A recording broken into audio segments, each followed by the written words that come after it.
안녕하세요. 저는 인천광역시 공정거래지원센터에서 상가 임대차 상담 및 지원을 담당하고 있는 오정목 대리입니다.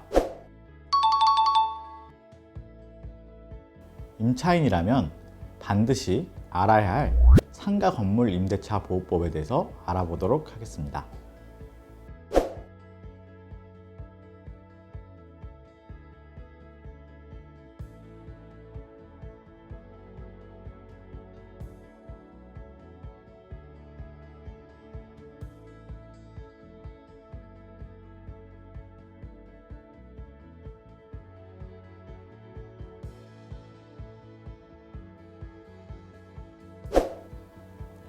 권리금에 관한 임대인과 임차인의 카톡 내용을 보셨는데요.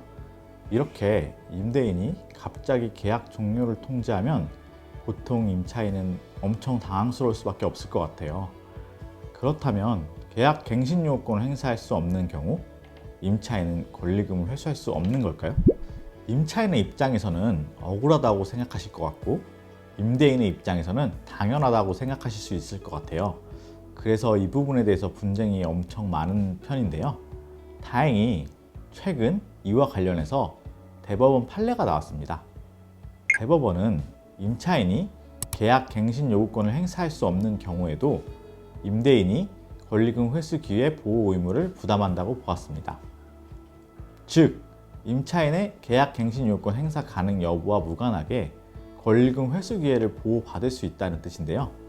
사례와 같이 임차인이 최초 계약일로부터 10년 동안 장사하여 더 이상 계약 갱신 요구권을 행사할 수 없는 경우에도 임차인은 권리금을 회수할 수 있으므로 임대인의 일방적인 계약 갱신 거절 요구나 계약 종료 통보에 너무 당황하지 마시고 임차인은 미리미리 권리금을 회수할 수 있도록 준비를 잘 하셔야겠습니다.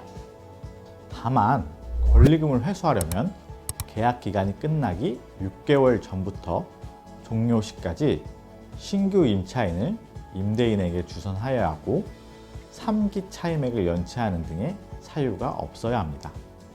여기서 한 가지 더 주의하셔야 할 사항은 3기 차임액을 연체한 적이 있는 경우 이후에 연체 차임을 모두 지급하여도 권리금을 회수할 수 없다는 점입니다. 따라서 지금 코로나로 인하여 많이 힘드시겠지만 코로나 이후 권리금을 회수할 수 없는 불상사가 생기지 않도록 3기 차임액을 연체하지 않도록 주의하시기 바랍니다.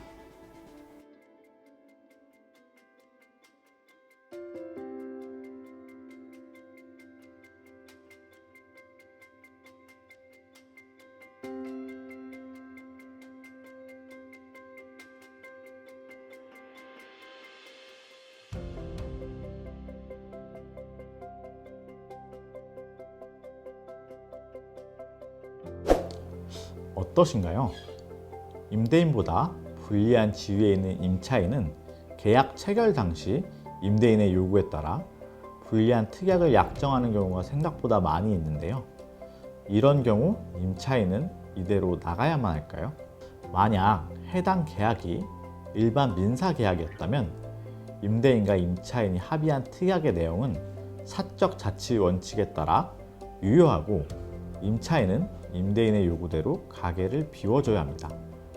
그러나 상가 건물을 임차하여 주된 부분을 영업용으로 사용하는 경우 상가 건물 임대차 보호법을 적용받습니다. 이 상가 건물 임대차 보호법을 적용받는 경우 상가 건물 임대차 보호법의 규정에 위반된 약정으로서 임차인에게 불리한 것은 효력이 없습니다. 따라서 임차인은 건물이 양도된 경우 권리금 등의 일체의 권리를 포기하고 가게를 원상회복 후 임대인에게 명도한다 라는 특약은 특별한 사유가 없는 한 임차인의 계약 갱신 요구 행사 권리를 제한하고 임차인에게 불리한 내용으로서 그 효력이 없습니다. 여기서 오해하시는 부분이 많아 다시 말씀드리자면 상가 건물 임대차 보호법의 규정에 위반된 약정으로서 임차인에게 분리해야만 효력이 없습니다. 예를 들어 임대차 계약서에 차임을 매년 20%씩 올린다는 약정은 상가임대차법 최대 상한요율인 5%를 초과하는 범위에서 무효이지만 다른 특약을 같은 경우에 상가를 운영하면서 발생하는 수리비는 임차인의 고의나 과실이 없는 경우에도 임차인이 전부 부담한다는 특약, 또는 계약 종료 후 전 임차인이 시설한 부분까지 임차인이 전부 원상 회복하여 명도한다라는 특약은 유효합니다. 네, 이렇게 상가 임대차 상담 사례에 대해서 살펴봤는데요. 상가 건물 임대차 보호법을 통해서 임차인이 가장 크게 보호받을 수 있는 부분은 제 생각에는 대항력, 계약 기간, 권리금, 차임, 증액 상한이라고 생각합니다. 이런 임차인의 권리는 자칫하면 행사할 수가 없는데 그 대표적인 사유 2가지에 대해서 설명드리고 영상을 마치도록 하겠습니다. 첫 번째, 임차인이 3개 차임에 해당하는 금액에 이르도록 차임을 연체한 사실이 있는 경우입니다. 예를 들어 볼게요. 차임이 100만 원인 임대차 계약의 경우 밀린 월세액이 300만 원이 된 사실, 이 사실이 있다면 임대인은 임차인에게 계약 갱신을 거절할 수 있고, 밀린 월세가 300만 원이 된 시점에는 임대인은 그 즉시 계약 해지 통보도 할 수 있습니다.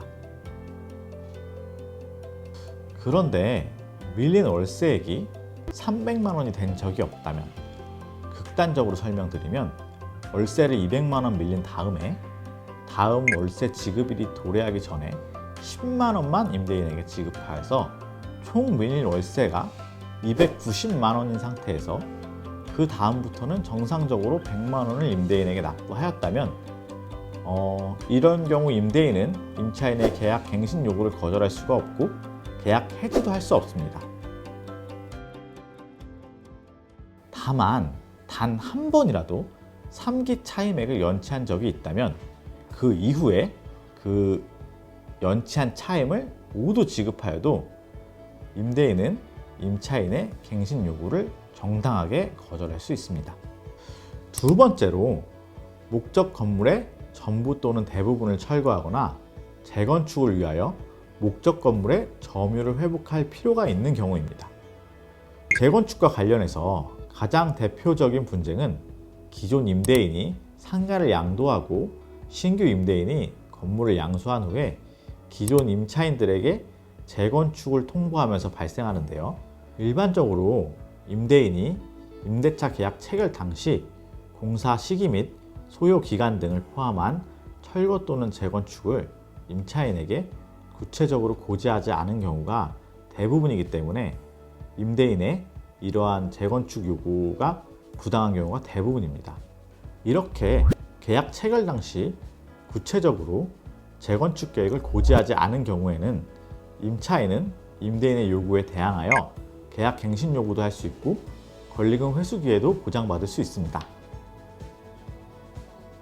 그러나 건물이 노후 훼손 또는 일부 멸실되는 경우 등 안전사고의 우려가 있는 경우 택지개발촉진법, 도시 및 주거환경정비법 등 관련 법령에 따라 철거 또는 재건축이 이루어지는 경우에는 임차인은 현실적으로 권리를 보호받기가 어렵습니다. 이렇게 오늘은 상가 건물 임대차 보호법 중 권리금, 강행 규정, 임대인이 갱신을 거절할 수 있는 사유에 대해서 알아봤습니다. 상가 건물 임대차 계약을 체결하거나 갱신할 때 계약 내용에 대해서 조금이라도 의문이 생기신다면 저희 인천광역시 공정거래지원센터로 연락하셔서 전문가의 검토를 꼭 받아보시기 바랍니다. 감사합니다.